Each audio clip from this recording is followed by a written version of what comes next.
इससे पहले मैंने आपको वेद बता दिया था ब्राह्मण ग्रंथ में, ठीक। तो आज वेद के बाद वेदांग में चलेंगे। वेदांग में क्या क्या पढ़ना है ये जानना है, ठीक। वेद में कल पिछले वाले वीडियो में मैंने बताया था एक जगह पे कि थोड़ा सा मिस्टेक हो गया था, उसको देख लीजिएगा। अर्थववेद जो है ना उसे जंगल में नहीं लिखा गया था, ठीक, याद रखिएगा। जंगल में नहीं लिखा गया था और इसे वेद त्रयी में भी नहीं रखा जाता है। मेन वेद में आपको बताए थे। इसको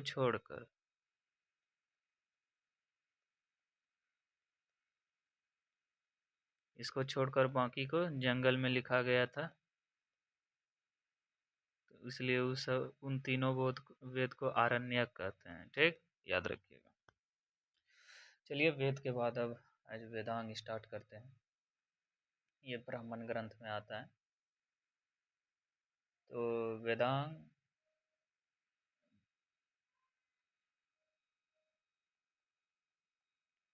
ठीक, वेदांग के लिए एक ट्रिक है, याद रखिएगा।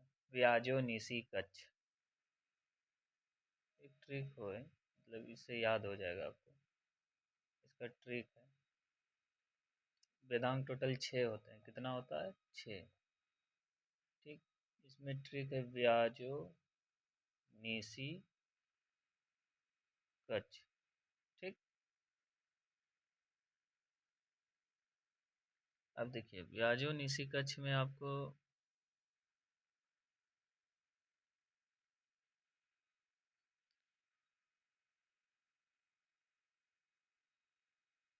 इसमें आपको घेरा लगा के बता देते हैं जिससे आपको याद हो जाएगा ट्रिक क्या बताना चाह रहे हैं। व्याजो नी सी कच्छ, ठीक। देखिए ये पहला नंबर हो गया, ये दूसरा, ये तीसरा, चौथा, पांचवा, छठा। देखिए 6 हो गया। चलिए अब कितना मतलब मेरा वेदांग है इसको देख लेते हैं,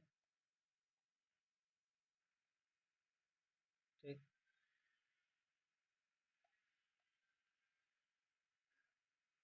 पहला नंबर व्यास व्याकरण, ठीक। जो से ज्योतिष,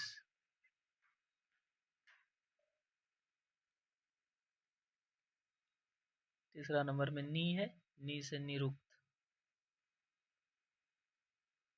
ठीक।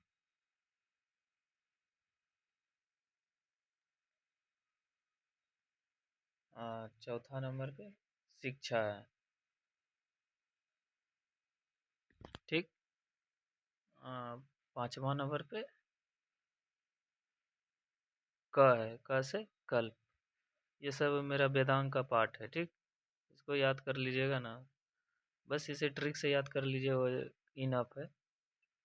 इसके बाद छ से छंद, ठीक, याद रहेगा। अब देखिए इसमें जो है ना 2 पुस्तक को लिखा गया था, बाकी पुस्तक का खोज नहीं किया गया था, ठीक। इसके लिए कोई किताब नहीं था। पहला और दूसरा के लिए किताब लिखा गया था, बाकी के लिए किताब नहीं लिखा गया था। तो व्याकरण के लिए लिखा गया था आपका अष्टाध्याय। क्या लिखा गया था? अष्टाध्याय, ठीक। इसके रचनाकार कौन थे? पाणिनि। ये पूछता है क्वेश्चन, याद रखिए। अष्टाध्याय के रचनाकार पाणिनि, अष्टाध्याय के रचनाकार पाणिनि, ठीक। और ज्योतिष के लिए लिखा गया था बृहत संहिता, बृहत संहिता, ठीक। इसको लिखा गया था वराहमिहिर द्वारा। किसके द्वारा? वराहमिहिर, ठीक। और इन सब के लिए कोई पुस्तक नहीं लिखा गया था, अलग से इसका कोई अलग से किताब नहीं था,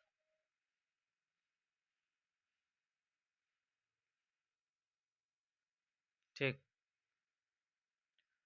ज़्यादा से ज़्यादा देखिए निरुक्त है तो निरुक्त शास्त्र बोल सकते हैं, सेम नाम है, इसमें कोई डिफरेंस नहीं है, ठीक। और शिक्षा है तो इसका शिक्षा शास्त्र बोल सकते हैं। तो ये तो इजी है, आप आगे समझ गए। सब में इसी तरह, कल्प है तो कल्प शास्त्र, छंद है तो छंद शास्त्र। ये हो गया आपका वेदांग। वेदांग के लिए हमें इतना ही जानना था, ये इनफ है। ठीक। वेदांग कितने होते हैं टोटल? 6। वेदांग किसको कहते हैं? वेदों के अंग को कहते हैं। किसको कहते हैं? वेदों के अंग। याद रहेगा। चलिए अब आगे आ जाते हैं। वेदांग के बाद आपको सीक्वेंस में क्या बताए थे, थोड़ा आप भी रिकॉल कीजिए। पुराण बताए थे, याद आया? पुराण, पुराण में हमें, पुराण में हमें क्या देखना है?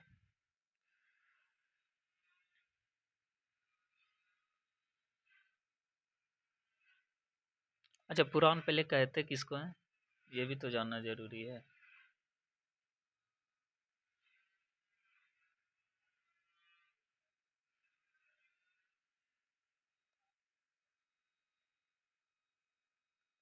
पुराण वेदों का, पुराण वेदों का वेद को कहते हैं। ठीक। अब पुराण को ही पांचवा वेद कहते हैं। क्या कहते हैं? पांचवा वेद। ठीक, याद रखिएगा। पुराण को पांचवा वेद कहते हैं और वेदों का वेद कहते हैं। अब पूछेगा पुराण कितने होते हैं, तो 18, याद रखिएगा। पुराण कितने होते हैं, इसकी संख्या कितनी होती है? 18। ये सब छोटा छोटा चीज़ है, इसको याद रखना है पड़ेगा। इसमें क्या, अच्छा इससे आप पूछेगा इससे हमें क्या प्राप्त मिलता है? प्राचीन राजवंशों की जानकारी प्राप्त होती है। प्राचीन राजवंशों की जानकारी। ठीक। चलिए इसमें कौन कौन राजवंश के जानकारी मिलती है, इसको देख लें। इसका ट्रिक है, देखिएगा। आपको 100% गारंटी देते हैं, आराम से याद हो जाएगा। देखिए, पहला राजवंश में इसका पहला कौन प्राचीन राजवंश का जानकारी था? पहला नंबर, मेन मेन पुराण बता देते हैं जो पूछता है। बहुत 18 पढ़ के क्या होगा, और भी तो सब्जेक्ट है। विष्णु पुराण, इसमें मौर्य वंश की जानकारी मिलता है। इसका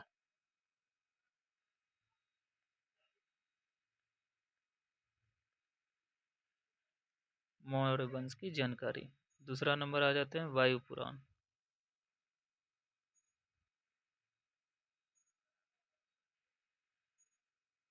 इसमें गुप्त वंश की,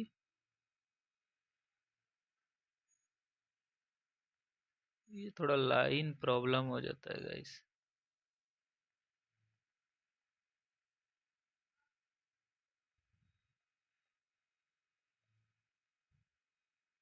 वायु पुराण, इसमें की क्या बताएं? गुप्त वंश की जानकारी।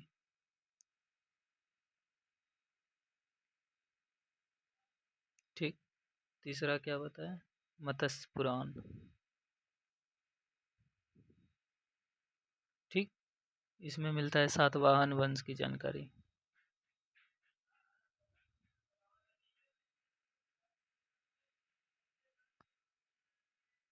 ठीक। देखिए इसका ट्रिक, मजा आएगा।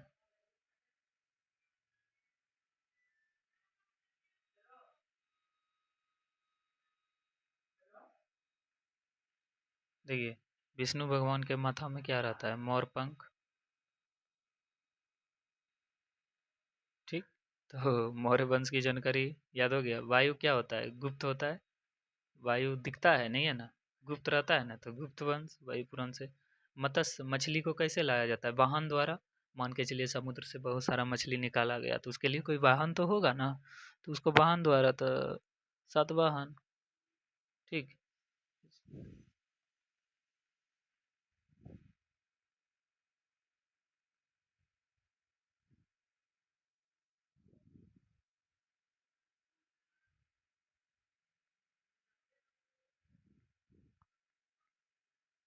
ठीक, इतना कंप्लीट हो गया।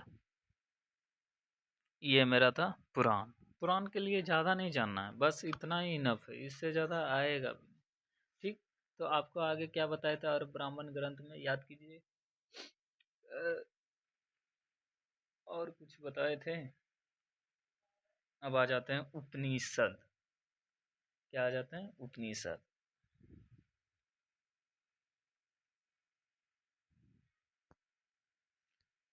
चलिए शुरू करते हैं।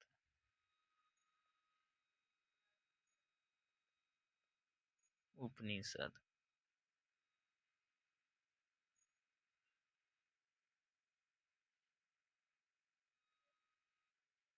ठीक। उपनिषद को जानने के लिए पहले इसमें जानते हैं कि इसकी संख्या कितनी है। ठीक।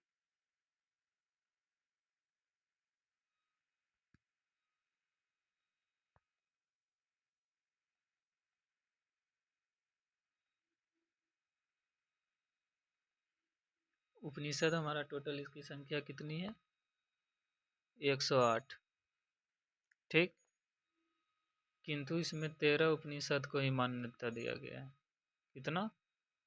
13 उपनिषद को मान्यता।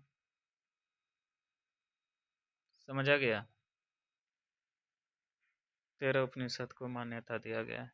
चलिए तो कुछ कुछ उपनिषद को जानते हैं जो इम्पोर्टेंट है। देखिए नाम से ही लगता होगा, बृहद नारायण उपनिषद। ठीक। तो बृहद नारायण उपनिषद ये सबसे बड़ा तथा प्राचीन था। याद रखिएगा, इसमें कुछ याद नहीं रखना, बस छोटा सा बात। सबसे बड़ा तथा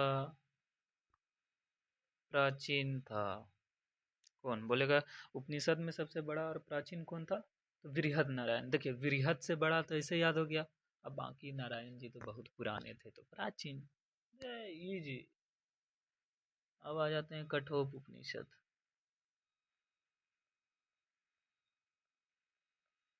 कठोपनिषद।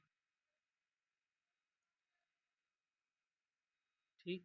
कठोप उपनिषद में हमें क्या जानना है? इसमें यम और नचिकेता की चर्चा दिया गया है। इसमें यम एंड नचिकेता की चर्चा किया गया है, याद रखिएगा। ठीक। और ओम शब्द का महत्व दिया गया, ये उतना इम्पोर्टेंट नहीं है, मेन वाला था वो पहला वाला। याद रहेगा। कठोप उपनिषद, यम और नचिकेता की चर्चा। देखिए जीके जीएस को जितना चिल मूड में पढ़ सकते हो उतना मजा है। इसको रटिए मत, बस समझते जाइए, एक सीक्वेंस है। देखिए हिस्ट्री को सीक्वेंस अभी बताते जा रहे हैं, कितना मजा आ रहा है। जब तक आप सीक्वेंस नहीं समझिएगा ना तो मजा ही नहीं आएगा। देखिए अभी आपको पहले ही बता दिए हैं ब्राह्मण ग्रंथ में वेद, वेदांग, पुराण, उपनिषद, फिर साहित्य, स्मृति, ये सब आपको बताएंगे। तब उसके बाद फिर गैर ब्राह्मण में जाएंगे तो उसमें जैन पढ़ेंगे, बौद्ध पढ़ेंगे, कितना इजी है सब। अब आ जाते हैं तीसरा नंबर, मुंडकोप उपनिषद।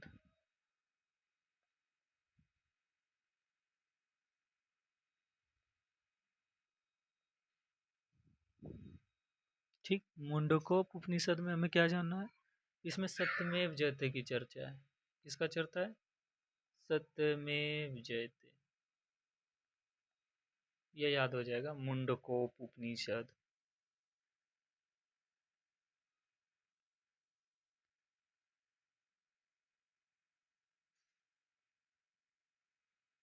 मुंडकोप उपनिषद इसमें।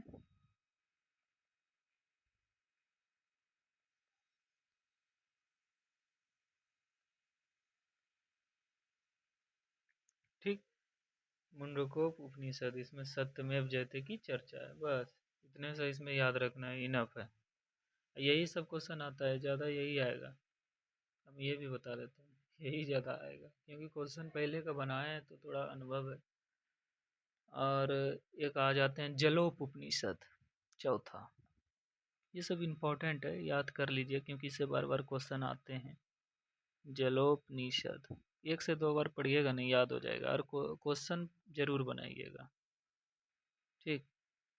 जलोप उपनिषद में इसमें ब्रह्मा विष्णु महेश की चर्चा है, अर्थात त्रिमूर्ति।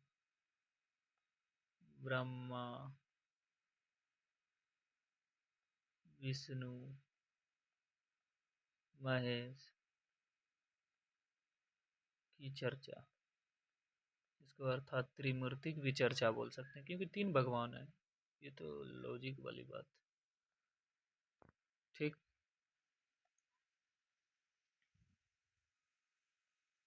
पचमा आ जाते हैं। अब आगे जानते हैं अलोप उपनिषद। अलोप उपनिषद में याद रखना है, देखिए ये लास्ट में लिखा गया तो ऐसे भी याद रखिएगा कि अलोप उपनिषद जो है सबसे बाद में है, तो इसलिए इसको याद रखेंगे। ये आलोक उपनिषद सबसे बाद का उपनिषद है। क्या है? सबसे बाद का उपनिषद है। ठीक। इसकी जो रचना है ना, अकबर के साथ हुई है। किसके साथ? अकबर के साथ। ठीक। इतना ही याद रखना है। हाँ, और कुछ कुछ उपनिषद को जो फारसी अनुवाद किया था ना, कुछ कुछ है, ये सब एक्स्ट्रा है। चाहे तो याद कर सकते, नहीं भी कभी कदाल पूछ दिया तो। इसको फारसी अनुवाद दारा सिको ने किया था। किसने? दारा सिको।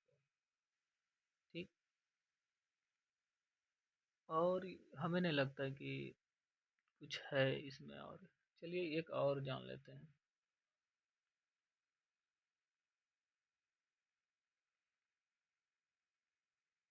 अच्छा, बोलेगा इसमें सबसे छोटा छोटा मुंडक्योप उपनिषद याद रखिएगा, सबसे छोटा। ठीक। रहने दीजिएगा, इतना ही पूछता है, ज़्यादा फिर जी बताना फायदा नहीं है। और भी सब चीज़ टॉपिक बचा है, तो आगे चलेंगे। अब इसमें स्मृति साहित्य, ये अब आपको कल बताएंगे क्योंकि वीडियो लंबा हो जाएगा। तब उसके बाद मेरा स्टार्ट होगा वैदिक काल। ठीक।